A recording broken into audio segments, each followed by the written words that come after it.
Kembali dari dunia abadi, audiobook, novel silat, episode 326. Kementerian Urusan Militer terdiri dari 4 kelompok pasukan utama, yaitu naga, harimau, burung pipit, dan korps bela diri. Tang Guang akan mengambil alih komando pasukan naga, Mo Au akan memimpin pasukan harimau, Hao Lei akan menjadi komandan pasukan burung pipit, dan Chen Xiaohua akan memimpin pasukan bela diri. Keempat pasukan utama ini akan bertanggung jawab untuk menjaga wilayah yang diduduki oleh Kekaisaran Tang Besar di dunia abadi di masa mendatang, dan mereka akan ditempatkan di 4 wilayah di timur, selatan, barat, dan utara wilayah tersebut, masing-masing. Kementerian Urusan Politik akan dipimpin oleh Tang Yunpeng sebagai kepala dan Mo Awen sebagai wakilnya. Kalian berdua bertanggung jawab untuk mengelola urusan pemerintahan kekaisaran dan memimpin rakyat Kekaisaran Besar menuju kemakmuran dan kehidupan yang makmur. Kementerian Intelijen akan dikelola oleh Jin Si dan Ye Shisan, di mana Ye Shisan akan bertindak sebagai deputi untuk membantu Jin Si dalam membangun jaringan intelijen. Jaringan tersebut harus dipusatkan di wilayah Kekaisaran Tang Besar dan kemudian diperluas ke segala arah. Saya berharap intelijen Kementerian Intelijen memasuki semua lapisan masyarakat di seluruh dunia abadi. Tang An akan mengambil alih komando Kementerian Eksekusi, bersama dengan Feng Yang dan Sui Gui sebagai deputi. Perlu diingat bahwa aku membutuhkan sekumpulan mesin pembunuh yang dapat menghilang tanpa jejak dan tetap tak terlihat. Aku berharap musuh-musuh yang akan kita hadapi di masa depan semuanya akan dinetralisir olehmu secara diam-diam. Sedangkan untuk Kepala Kementerian Keuangan, Gu Xiaosui akan mengemban jabatan tersebut, dan Tang Min akan bertindak sebagai wakilnya. Anda memegang kendali atas keuangan dan perbendaharaan Kekaisaran Tang Besar. Kekaisaran tidak akan pernah berkembang tanpa bantuan sumber daya keuangan dan perbendaharaan yang sangat besar, jadi saya harap Anda berdua dapat mengelola urusan dengan baik. Anda harus berusaha keras untuk tidak membiarkan Kekaisaran Tang Besar kekurangan pasokan sumber daya budidaya. Terakhir, Teng Nu akan memegang posisi Kepala Paviliun Monster Surgawi bersama dengan serangga pemakan bintang.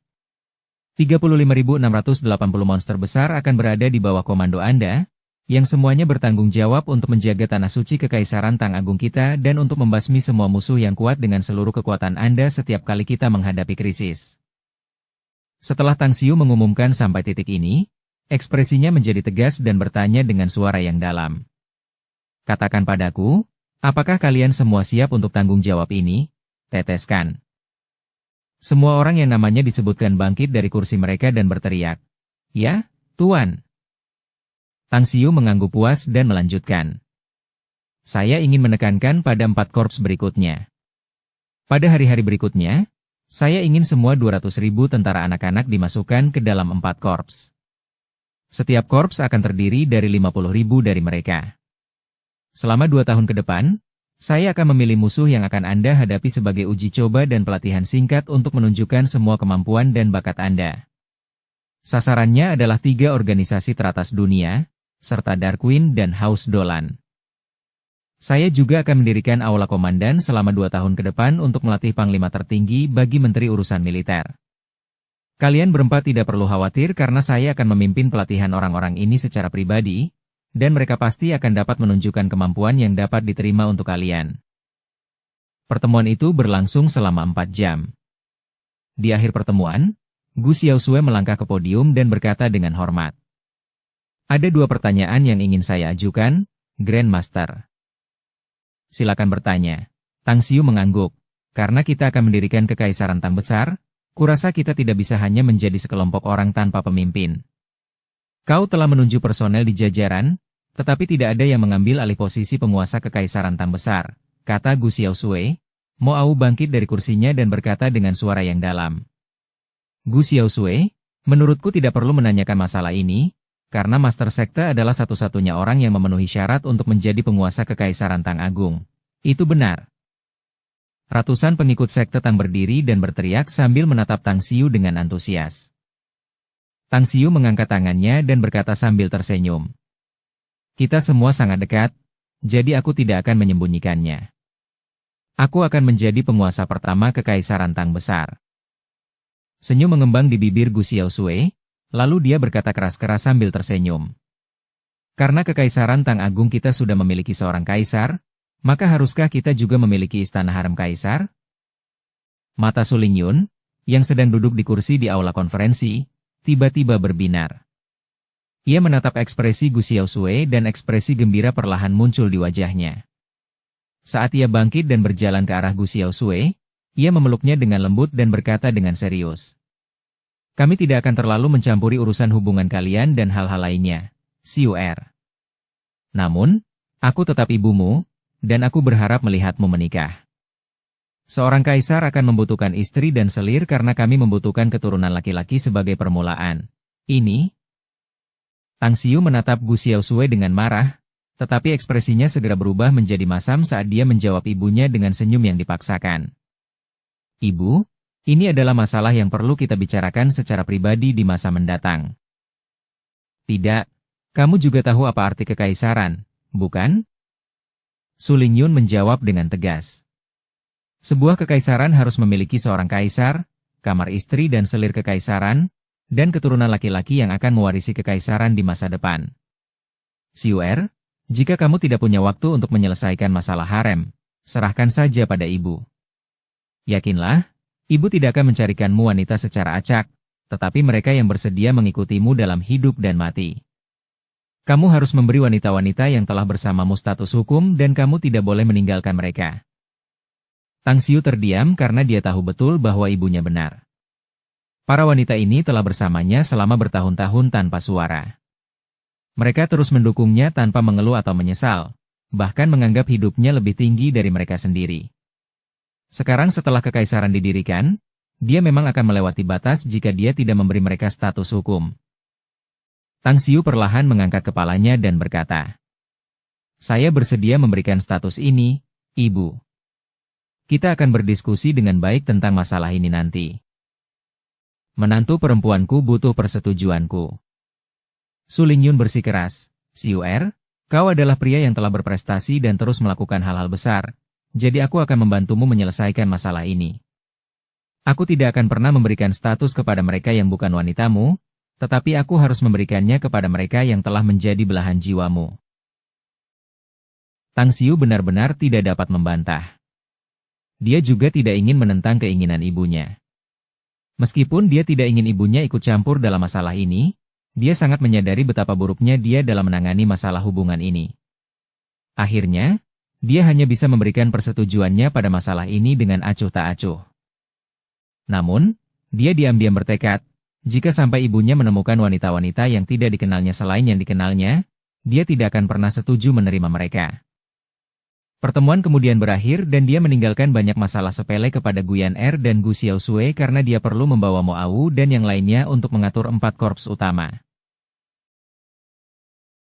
Bulan mengirimkan cahaya bulannya yang berkabut. Di ruang tamu di lantai 2 istana, Su Lingyun memegang tangan Gu Xiaosui. Senyum mengembang di wajahnya yang anggun saat dia berkata, Xiaosui, kau benar-benar anak terbaikku. Kalau saja kau tidak akhirnya menentang masalah ini, aku khawatir bocah bodoh itu akan terus merasa enggan untuk menyelesaikan masalahnya dengan para wanitanya sampai sekarang. Alangkah baiknya jika kau juga menjadi menantuku. Wajah Gu Xiaosui yang tersenyum tiba-tiba membeku. Tetapi kemegahan luar biasa tiba-tiba berkilauan di matanya. Wajah Tang Xiu dan Guyan Er terus muncul di benaknya dan memicu pergumulan di hatinya. Akhirnya, setelah perasaannya terus berubah, dia menggertakkan giginya dan berkata, sebenarnya, aku akan menyukainya jika aku bisa. Bab 1253 Kandidat dengan motif tersembunyi. Apa? Su Lingyun melamun sejenak dan matanya terbelalak. Saat melihat Gu Xiaosui menundukkan kepalanya dan wajahnya memerah, dia tiba-tiba menyadari sesuatu, menepuk tangannya dan tertawa. Hehehe, hebat, hebat, hebat. Xiaosui, sungguh suatu berkah bagi Xiu'er untuk berpikir bahwa dia bisa mendapatkan perawatanmu. Setelah berkata demikian, dia segera mengambil buku registrasi merah di sebelahnya dan menulis nama Guyan Er pada halaman pertama, kemudian nama Gu Xiaosui pada halaman kedua. Mulut Gu Xiaosui terbuka, tetapi dia menelan kembali apa yang ingin dikatakannya. Sambil meletakkan buku registrasi, Su Lingyun kemudian menatap Gu Xiaosui dan berkata, aku mengerti kekhawatiranmu, Xiao Sui. Xiu'er adalah Grandmastermu berdasarkan senioritas. Namun, menurutku mereka yang berkultivasi di jalan keabadian tidak perlu lagi terpaku pada hal sepele seperti itu. Mastermu bisa menjadi wanita Xiu'er, jadi mengapa kau tidak? Aku juga selalu berpikir bahwa senioritas hierarkis itu penting, tetapi sekarang aku mengerti bahwa selama kau benar-benar mencintai seseorang, apa pentingnya perbedaan generasi ketika menyangkut seseorang yang kau cintai? Letakkan saja kekhawatiranmu di hatimu, aku akan berbicara dengan Yan Er nanti. Gu Xiaosui menundukkan kepalanya sementara wajahnya semakin memerah. Su Lingyun meraih tangannya dan berkata sambil tersenyum. Xiaosui, alasan aku memanggilmu adalah karena aku ingin kamu memberiku beberapa rekomendasi untuk menulis beberapa nama di daftar ini. Kamu cukup dekat dengan Xiu'er, jadi kamu pasti tahu beberapa di antaranya. Gu Xiaosui ragu-ragu sejenak sebelum mengangguk pelan. Aku memang mengenal beberapa dari mereka.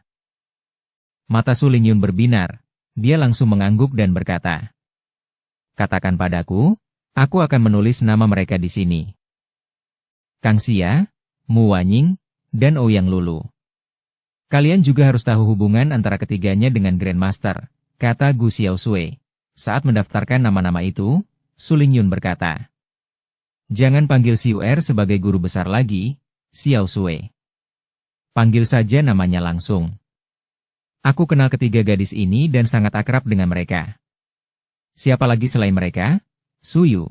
Tambah Gu Xiaosui. Senyum Su Lingyun semakin lebar saat dia menulis nama Suyu di halaman ke-6. Dia lalu bertanya lagi. Masih ada lagi? Gu Xiaosui ragu-ragu sejenak lalu berkata. Zhang Xinya dan Zhang Xinyu. Su Lingyun menulis nama mereka di halaman ke-7 dan ke-8. Kemudian, dia mengangguk dan berkata. Aku mencintai saudara kembar itu. Aku mencintainya. Xinya dulunya adalah bintang besar dan dewi yang cukup terkenal di mata banyak orang. Aku mendengar Xinyu juga seorang wanita yang luar biasa. Dia mendirikan dan menjalankan bisnisnya sendiri dan menghasilkan kehidupan yang hebat. Apakah Anda mengenal orang lain? Gu Xiaosui menggelengkan kepalanya dan berkata, aku tidak tahu tentang yang lainnya. Su Lingyun mengangguk puas lalu berkata, 8 kandidat, meskipun jumlahnya jauh lebih sedikit dibandingkan dengan 3 istana dan 6 kamar yang menampung 72 selir kekaisaran di zaman kuno, itu sudah banyak bagi Xiu'er. Tiba-tiba, pintu diketuk dan kepala kecil menyembul keluar. Ketika wanita itu melihat Su Lingyun dan Gu Xiaosui di dalam, senyum cerah muncul di wajah yang lembut dan cantik itu dan dia mendorong pintu dan berjalan masuk. Setelah dengan cepat mendekati Su Lingyun, dia terkekeh dan berkata, Bibi, aku pergi ke Eropa beberapa hari yang lalu dan membeli tas Chanel untukmu. Silakan lihat dan lihat apakah kamu menyukainya. Pergi ke Eropa dan membeli tas Chanel beberapa hari yang lalu? Su Lingyun dan Gu Xiaosui saling pandang, dan keduanya bingung apakah harus menangis atau tertawa. Andi telah berada di Kepulauan Sembilan Naga selama lebih dari setengah tahun. Bagaimana mungkin dia pergi ke Eropa beberapa hari yang lalu? Itu hanya omong kosong, meskipun tas Chanel itu memang cantik. Su Lingyun dan Gu Xiaosui menahan keinginan mereka untuk tertawa dan tersenyum. Mereka dapat melihat wajah Andi yang dengan jelas menggambarkan motif tersembunyinya. Su Lingyun baru saja menerima tas tangan itu darinya dan mengangguk dengan gembira sambil tersenyum. Bagus sekali. Ini tas yang cantik. Dan banyak orang lain pasti akan iri padaku saat aku pergi berbelanja nanti. Terima kasih, Andi. Sudahlah, lupakan saja. Itu hanya bentuk baktiku padamu, kata Andi buru-buru. Kesalehan berbakti kepada orang tua? Ya, itu memang tampak seperti kesalehan berbakti kepada orang tua. Memikirkannya dengan mendalam dengan suasana hati yang gembira, Su Lingyun kemudian berkata, baiklah. Saat ini aku sedang mendiskusikan daftar kandidat harem Xiu'er, Andi. Aku sudah menulis nama Kang Xia. Apakah kau punya nama lain yang bisa aku sebutkan? Andi buru-buru berjongkok dan memegang nama Su Lingyun, lalu menjawab sambil tersenyum. Bibi, kenapa kamu tidak menulis namaku saja? Akan menyenangkan bagiku jika namaku tercantum. Pev, hahaha. Su Lingyun tidak dapat menahan tawanya. Sedangkan Gu Xiaoxue bingung apakah harus menangis atau tertawa, menatap Andi dengan penuh kekaguman. Dia benar-benar berani mencintai dan menghadapi penyesalan. Dalam hal ini, Gu Xiaoxue mengakui bahwa dirinya memang jauh dari tandingan Andi. Su Lingyun meraih buku catatan itu sambil tersenyum dan menulis nama Andi di halaman ke-9. Kemudian, dia bertanya sambil tersenyum. Bagaimana sekarang? Apakah kamu sekarang bahagia? Senang dan puas sekali. Terima kasih, Bu. Senyum cerah tersungging di wajah Andi yang cantik dan elok saat ia mengangguk berulang kali. Mama? Senyum bahagia di wajah Su Lingyun semakin cemerlang, sementara Gu Xiaoxue di sebelahnya diam-diam mengangkat jempolnya saat Su Lingyun tidak menyadarinya. Perubahan sapaan yang begitu cepat, itu sangat cepat. Setelah beberapa saat, Andi meninggalkan ruangan dengan gembira dan pintu diketuk lagi ketika Gu Xiaoxue hendak pergi. Mengenakan jubah hitamnya yang biasa tetapi tanpa topengnya yang biasa, Tangan berjalan masuk dengan rambut hitamnya yang lembut berkibar dan membawa semangkuk sup 8 biji teratai yang berharga. Saat dia dengan santai datang ke depan Su Lingyun, dia dengan lembut melirik Gu Xiaoxue, tersenyum, dan kemudian berbicara kepada Su Lingyun dengan lembut. Aku belum melihatmu makan malam-malam ini, jadi aku membawakan sup 8 biji teratai yang berharga ini untukmu dari dapur. Apakah kamu mau memakannya? Meski begitu, wajah Tang An sedikit memerah. Su Lingyun menatap dengan curiga dan ragu-ragu. Siapa Anda, Nona? Namaku Tang An, jawab Tang An lembut. Tang An? Meskipun Su Lingyun telah melihat Tang An berkali-kali, ini adalah pertama kalinya dia melihat wajah aslinya. Dia tidak pernah menyangka bahwa Tang An adalah wanita cantik yang tak tertandingi dan menggetarkan jiwa. Namun, pikiran pertama yang terlintas di benak Su Lingyun adalah kasihan. Gadis secantik itu, tetapi dia tidak pernah berdandan dengan pantas dan selalu mengenakan jubah hitam dan bahkan mengenakan topeng perunggu di wajahnya. Baiklah, aku akan meminumnya. Aku sangat menyukai sup 8 biji teratai yang berharga ini.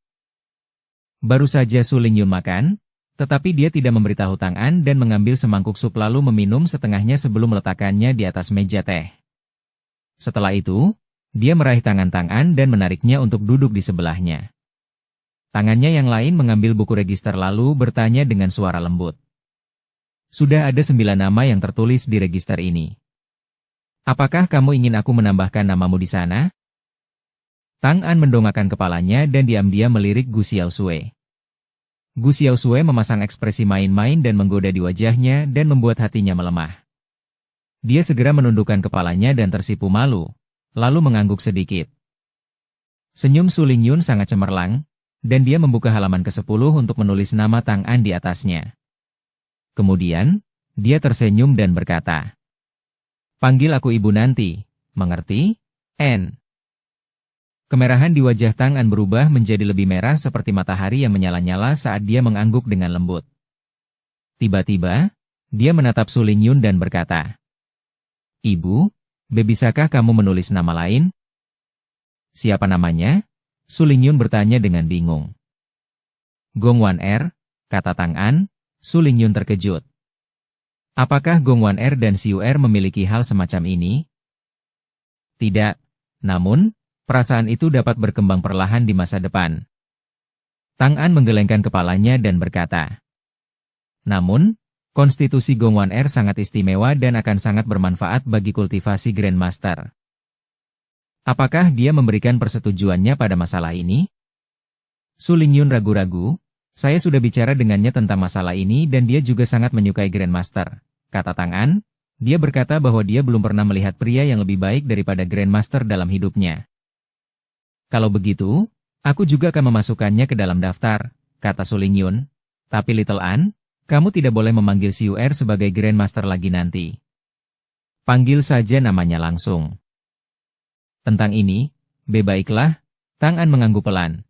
Beberapa menit kemudian, setelah Tang An pergi, Gu Xiaoxue, yang telah lama menahan rasa panas dan malunya, berkata, "Ibu, apakah ibu ingin beristirahat atau ibu ingin aku menemani ibu mengobrol?" "Itulah tujuanku, Nak," Su Lingyun terkekeh dan berkata. "Baiklah, Andi dan Tang An sudah datang." Aku ingin tahu siapa yang akan datang berikutnya, di luar istana. Kuako jelas-jelas menghabiskan waktu untuk berdandan dengan sengaja. Gaun panjangnya berkibar dan dia mengenakan berbagai perhiasan saat berdiri di pintu depan tempat itu. Ditatap oleh dua penjaga di luar pintu, dia tidak bisa menahan rasa panas dan terbakar di wajahnya. Berharap dia bisa menemukan liang untuk mengebor dan bersembunyi. Hah? Tiba-tiba, ekspresinya berubah dan dia menatap seorang wanita cantik yang kecantikannya dapat menghancurkan sebuah negara. Si cantik yang baru saja keluar dari dalam membuatnya merasa tidak percaya. Aura kecantikan yang tak tertandingi ini cukup tidak menentu saat ini dan ternyata adalah Tang An, dia. Kuako menghalangi jalan Tang An dan bertanya. Bukankah kamu Tang An? Ya. Tang An mengangguk pelan, mata Kuako beralih ke bagian dalam di balik pintu istana dan ragu-ragu. Kemudian, dia bertanya, kau ada di dalam, selama pendaftaran? Tang An menjawab dengan ringan dengan satu kata. Sosoknya kemudian berkedip dan dia langsung menghilang. Daftar? Kuako tampaknya menyadari sesuatu dan tidak lagi ragu-ragu. Dia terbang ke dalam istana dan kemudian tiba di lantai 2. Tepat saat dia hendak menghentikan seorang utusan di dalam untuk menanyakan keberadaan Su Lingyun, dia tiba-tiba melihat Viviani berdiri di koridor. Kamu juga? Kuako mendatangi Viviani dan bertanya dengan heran. Aku agak takut. Viviani memaksakan senyum. Bagaimana mungkin Kuako tidak takut? Beberapa saat yang lalu, dia terus bertahan selama beberapa menit, berdiri di luar pintu istana dan ragu-ragu. Jika bukan karena Tang An, dia tidak akan memiliki keberanian untuk masuk ke dalam. Melihat senyum pahit dan dipaksakan di wajah Viviani, Kuako tiba-tiba merasa yakin tentang sesuatu dan tersenyum. Setelah itu, dia menarik tangannya dan berkata, sebenarnya, aku juga sedikit takut sepertimu. Tapi Tang An pernah ke sini, apakah menurutmu kita masih perlu merasa takut? Tapi, bagaimana kalau, dia tidak tertarik pada kita? Apa yang harus kita lakukan? Viviani ragu-ragu, saya sudah lama mengamati dan menanyakan pendiriannya tentang masalah ini. Dia tidak pernah secara aktif mendekati wanita manapun, baik itu Kang Xia, Ouyang Lulu, Mu Wanying, atau Su Yu. Mereka semua adalah orang-orang yang berinisiatif untuk mendekatinya. Jika mereka bisa melakukannya, mengapa kita tidak bisa? Selain itu, saya rasa kita tidak akan kalah dari mereka, baik dari segi penampilan, bentuk tubuh, sikap, dan tingkat kultivasi kita. Dukung channel Novel Silat dengan subscribe, follow, like, komen, dan share. Bab 1254 Aksi Nakal. Di ruang tamu, Su Lingyun dan Gu Xiaosui sudah berhenti mengobrol. Keduanya memiliki tingkat kultivasi yang cukup luar biasa, sehingga mereka dapat dengan jelas mendengar percakapan di koridor luar. Gu Xiaosui sendiri bahkan dapat mengenali dua suara yang familiar milik Kuako dan Viviani. Berderak. Pintu diketuk pelan 2 kali sebelum didorong terbuka dari luar.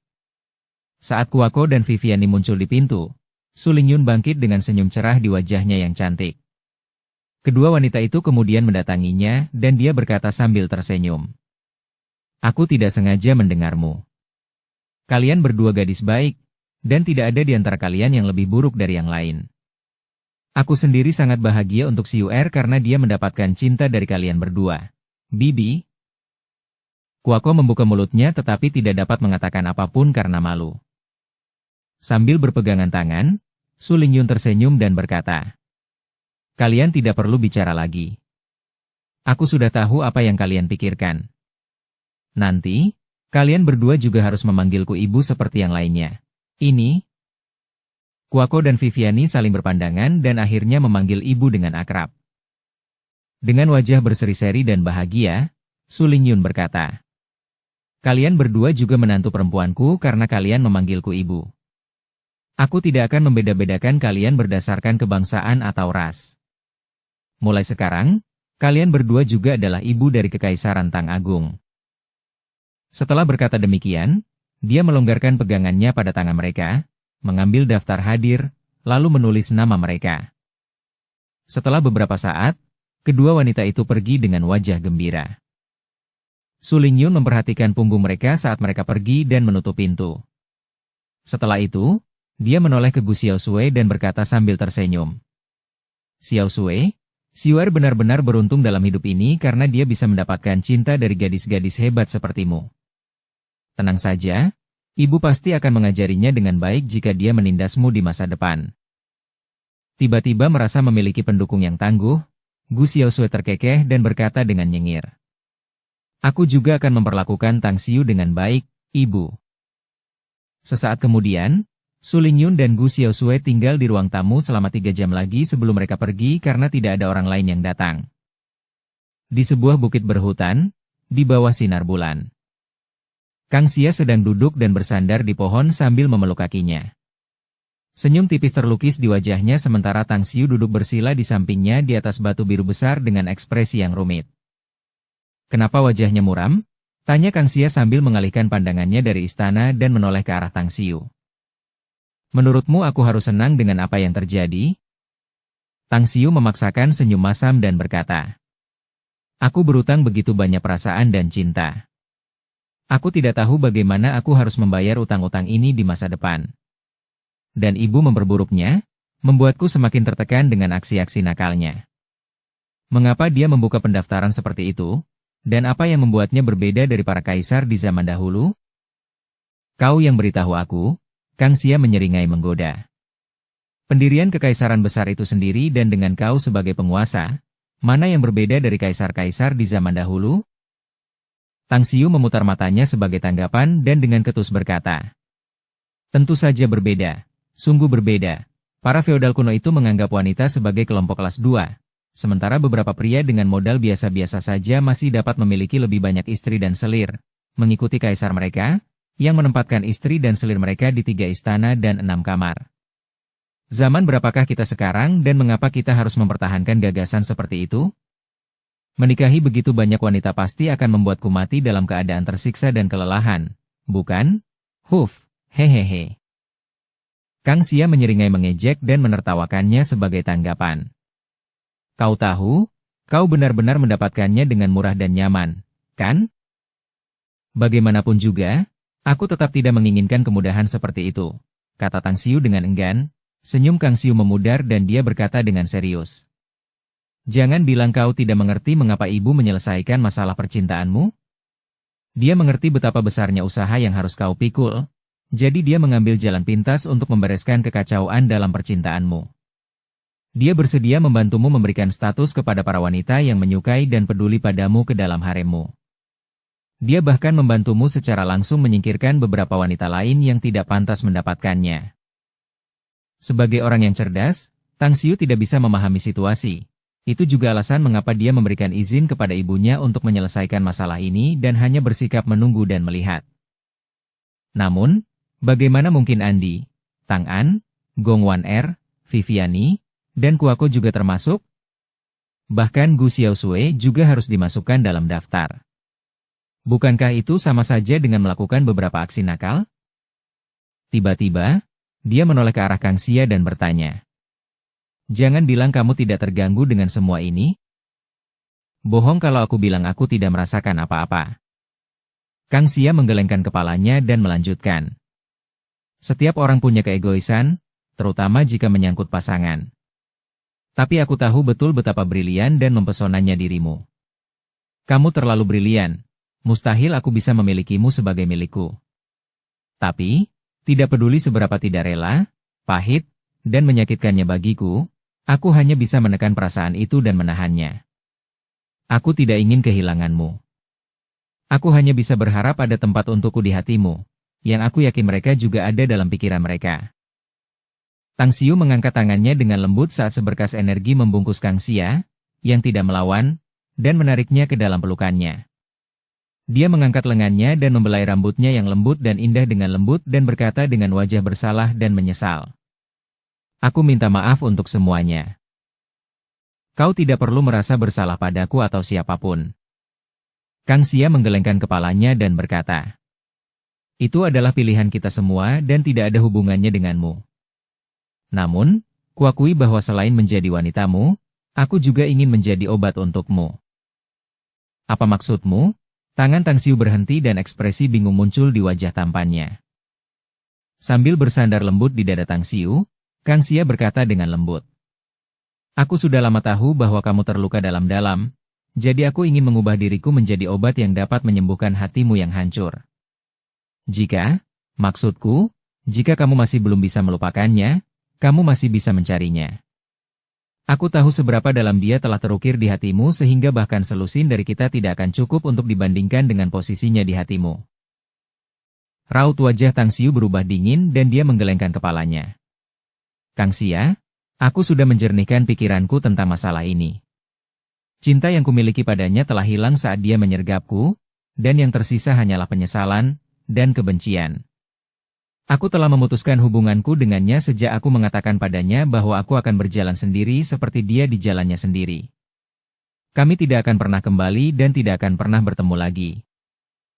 Kang Xia mendongak, dan matanya yang cerah menatap tajam ke arah Tang Xiu dan menekankan setiap kata saat dia berbicara. Lalu dari mana kebencian itu berasal jika kamu tidak mencintainya lagi? Kamu memiliki hati yang terlalu lembut, terutama saat kamu menghadapi mantan kekasihmu. Kamu tidak bisa melupakannya. Kamu tidak akan berpikir tentang balas dendam, membentuk kekuatan, dan kembali ke dunia abadi. Selain itu, apakah kamu tahu apa yang paling aku sukai darimu? Apa? Tang Xiu mengerutkan kening dalam-dalam namun tidak membantah. Itu kebaikanmu, meskipun kemungkinan besar karena hatimu yang lembut dan penuh kelembutan, kata Kang Xia, kau pasti sudah menusuk hatinya dengan pedangmu saat kau mengetahui semua alasannya. Kau pasti sudah menghancurkan jiwanya dan membuatnya lenyap selamanya dari hatimu. Apakah ini, apa yang sebenarnya terjadi? Tang Xiu melamun dan tampak kosong. Pandangan rumit muncul di matanya dan semakin intens semakin lama pikiran ini memenuhi benaknya. Itu adalah sesuatu yang enggan dia akui. Namun dia sangat menyadari betapa benarnya itu karena ini benar-benar gambaran asli yang tersimpan di dalam hatinya. Memang ada bagian dari hatinya yang tidak bisa melepaskannya. Kasih sayang yang telah berlangsung selama ribuan tahun dan semua hal baik yang telah terjadi di antara mereka adalah sesuatu yang tampaknya telah terpatri jauh di dalam hatinya. Semua kenangan itu telah menjadi bekas abadi di hatinya yang tidak akan pernah bisa dihapusnya, tidak peduli seberapa keras ia mencoba. Aku akan kembali ke Tiongkok setelah beberapa waktu, kata Tang Xiu tiba-tiba. Apakah kamu ingin aku menemanimu? Tanya Kang Xia. Tidak. Tang Xiu menggelengkan kepalanya dan berkata, aku tidak hanya beristirahat selama kembali ke daratan kali ini, tetapi aku juga perlu melihat kemajuan pangkalan yang dibangun oleh otoritas Tiongkok. Jika ada, aku mungkin tidak dapat berbuat banyak, tetapi setidaknya sebelum aku pergi, aku berharap dapat melihat bahwa umat manusia di bumi memiliki kemampuan untuk melindungi diri mereka sendiri ketika menghadapi musuh di masa depan, tidak peduli seberapa kecilnya itu. Saya juga mendapat informasi terbaru tentang pangkalan di Tiongkok ini, jawab Kang Xia. Duan Mulin memimpin lokasi tersebut dan kemajuannya sangat pesat karena pihak berwenang telah mengerahkan semua aparatur negara untuk operasi tersebut dan terus-menerus mengangkut sejumlah besar material ke sana. Perusahaan Magnificent Tang kami baru saja memberikan 10 miliar dolar AS tahun lalu untuk membantu negara tersebut. Jika tebakan saya benar, kapal antariksa pertama akan segera dibangun. Bagaimana dengan kerahasiaan? Tanya Tang Xiu. Langkah-langkah kerahasiaan telah disempurnakan dan setiap kelompok dari Angkatan Darat telah menugaskan pasukan elit untuk membentuk pengawal bayangan yang akan ditempatkan di hampir setiap sudut negara. Kang Xia melanjutkan. Selain itu, Departemen Intelijen kami telah secara diam-diam memantau situasi dan memberikan bantuan secara diam-diam. Tidak ada negara yang menyadari pangkalan ini di Tiongkok, meskipun persaingan antara Tiongkok dan berbagai negara di seluruh dunia telah tumbuh lebih intens selama 3 tahun terakhir. Terutama setelah aeroglider dijual di pasaran, berbagai negara mulai mengincar teknologi canggih dari Magnificent Tang Corporation. Saya sudah lama menduga akan terjadi situasi seperti ini, kata Tang Xiu. Ya, meskipun pertikaian antara Tiongkok dan negara-negara lain di dunia semakin memanas, kekuatan kultivasi di negara-negara lain menjadi sangat waspada terhadap praktisi Tiongkok, terutama setelah sekte Tang kita menghancurkan klan penyihir surgawi dan membuat mereka agak takut. Oleh karena itu, hal itu menyebabkan para agen intelijen yang menyusup ke Tiongkok menjadi sangat pendiam dan kekuatannya berkurang. Seperti kata pepatah, sulit bagi gunung untuk menampung 2 harimau atau lebih, kata Tang Xiu. Bumi sangat kecil tetapi memiliki 200 negara, kurang lebih. Jumlah negara itu konyol dan bertentangan dengan hukum alam untuk bertahan hidup bagi peradaban yang lebih tinggi. Untuk memulai, yang bisa saya lakukan adalah membuat Tiongkok tangguh dan menjadi negara paling kuat di dunia dan mampu mengendalikan nasib umat manusia di bumi di masa depan. Jika di masa depan mereka yang memegang kekuasaan di Tiongkok berpandangan jauh ke depan, berpikiran luas, dan mampu mengabaikan pemisahan dalam kebangsaan dan ras, umat manusia akhirnya dapat membentuk sistem kekuasaan baru yang dapat menyatukan seluruh umat manusia di bumi dan sepenuhnya terintegrasi untuk membentuk sistem peradaban tinggi yang baru dan solid. Kang Xia ragu-ragu dan bertanya, apakah kita benar-benar tidak akan kembali ke sini di masa depan? Kita akan bisa kembali, meskipun itu tidak akan bisa dilakukan secepat ini, kata Tang Xiu. Mungkin butuh waktu berabad-abad, beberapa milenium, atau puluhan ribu tahun. Tidak ada yang tahu apa yang akan terjadi di masa depan. Bab 1255 kembali ke Shanghai. Waktu berlalu begitu cepat dan cepat. Setengah bulan setelah sekte Tang berganti nama menjadi Kekaisaran Tang Agung, Tang Xiu merasa kehidupan sehari-harinya menjadi sangat mengerikan.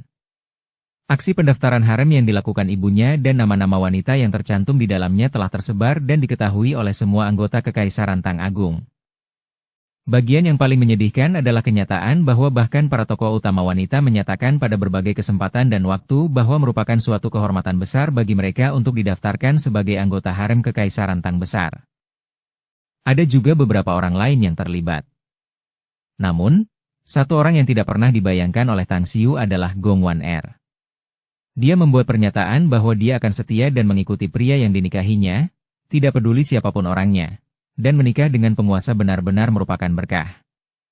Dengan demikian, kemunculan tiba-tiba dari 13 wanita pertama Kekaisaran Tang Agung. Selama setengah bulan terakhir, Tang Xiu menghabiskan siang harinya dengan sibuk membentuk 4 resimen utama dan melaksanakan latihan serta instruksi untuk mereka setiap hari. Sedangkan ia menghabiskan malamnya dengan menemani para wanita.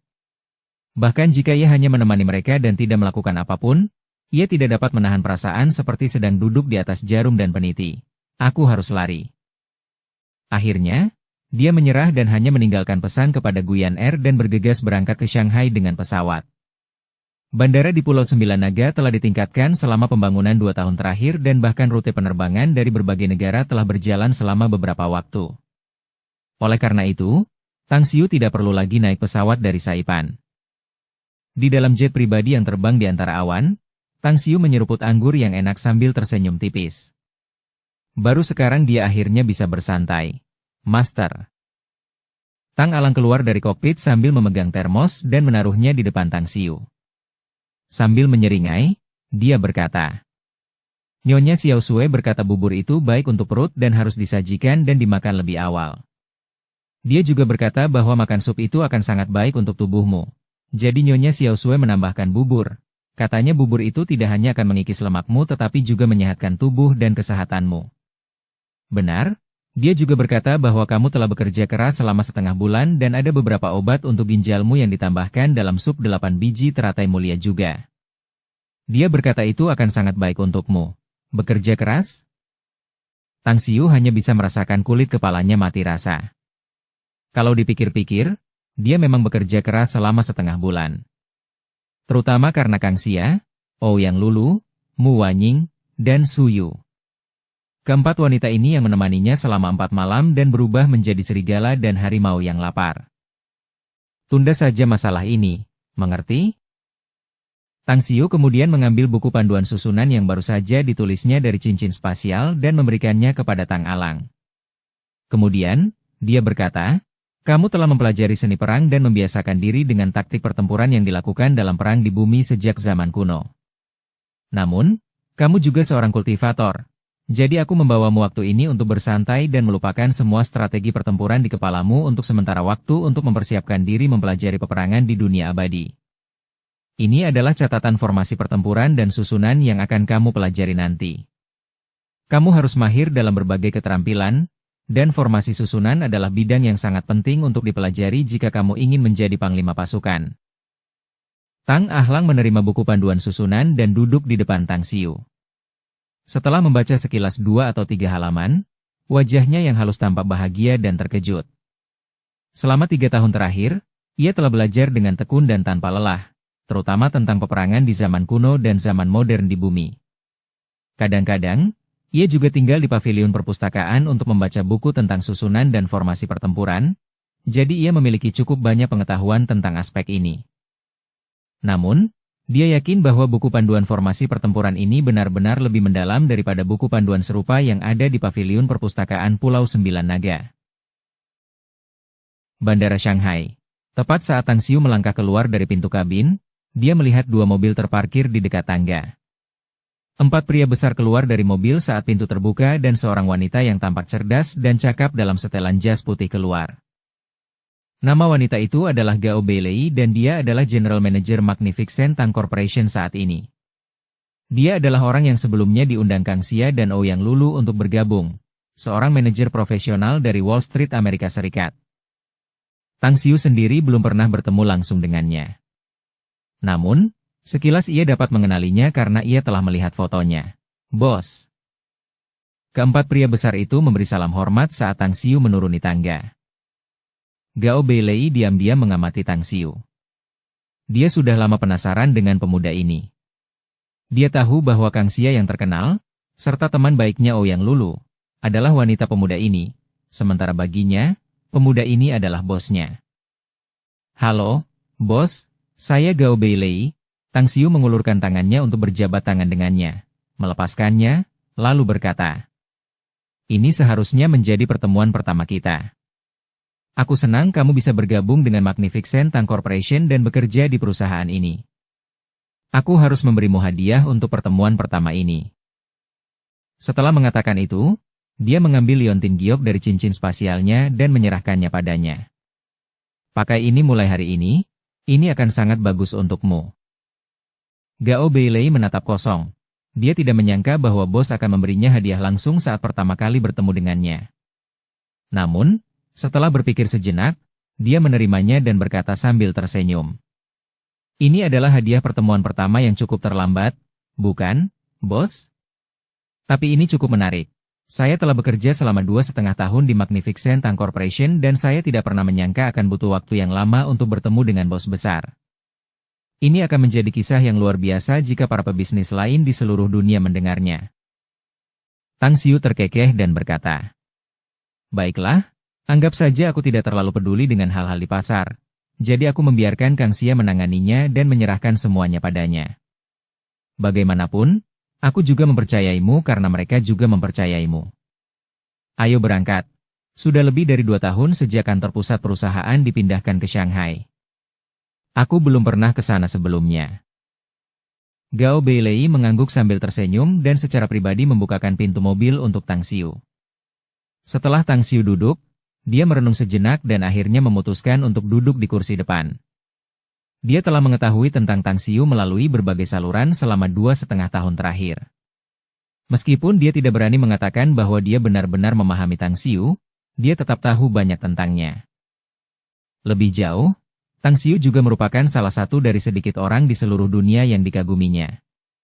Bagaimanapun, ia mampu mendirikan Magnificent Tang Corporation sebelum usia 20-an. Ia bahkan memiliki kemampuan untuk menarik Kang Xia agar bekerja untuknya. Selain itu, hampir semua produk yang diproduksi oleh Magnificent Tang Corporation berasal dari tangannya, yang semuanya dapat menimbulkan sensasi besar di sektor bisnis. Sampai hari ini, aset Magnificent Tang Corporation telah melampaui 1 triliun yuan.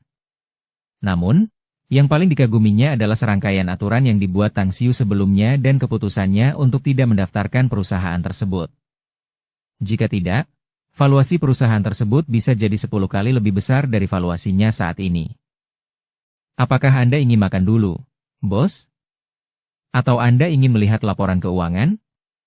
Namun, kunjungan Anda agak mendadak, jadi Departemen Keuangan hanya dapat memberikan laporan keuangan tahun lalu, karena kami belum menyusun laporan untuk tahun ini.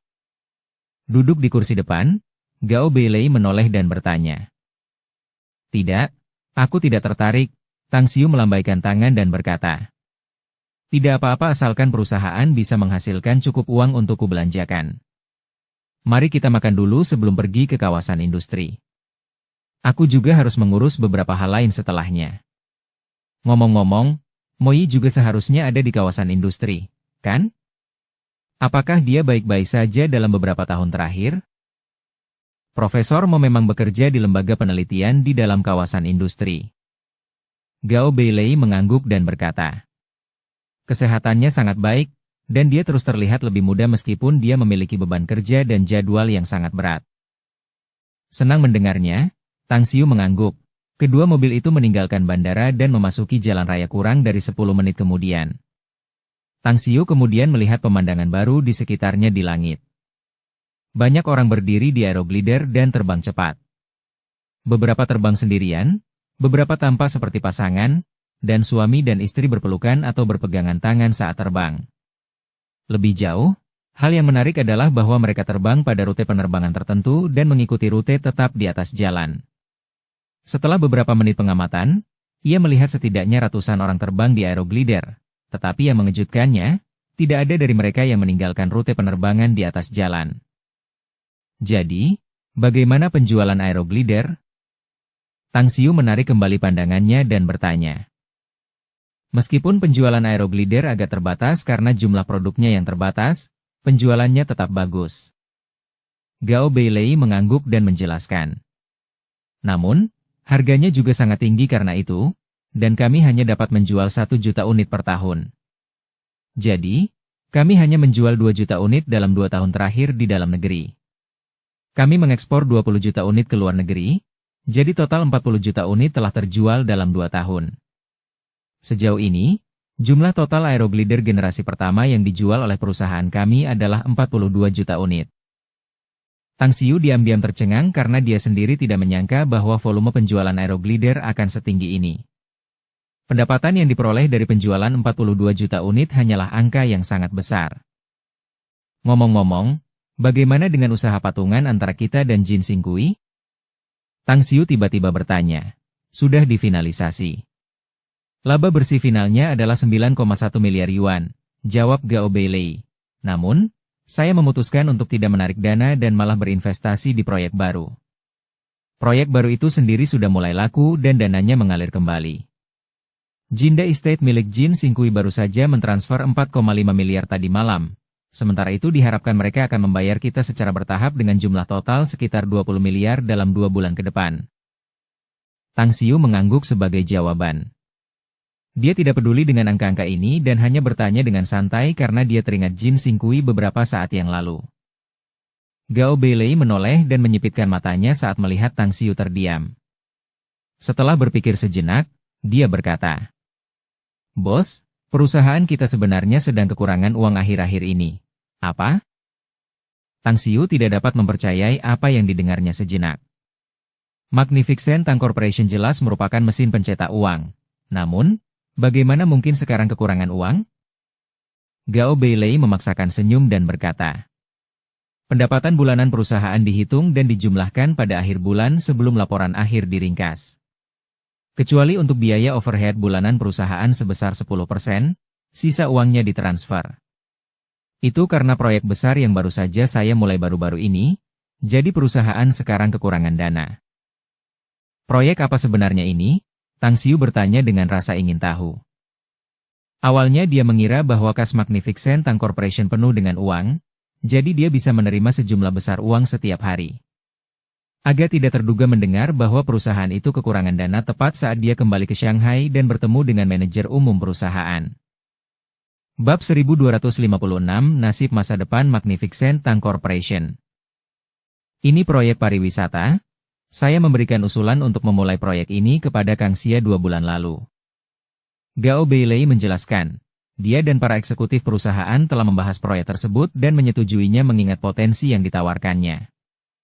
Namun, kami kekurangan dana saat hendak memulai proyek baru-baru ini. Saya ingin bertanya kepada Kang Xia tentang hal itu, tetapi saya tidak menyangka Anda akan kembali tiba-tiba.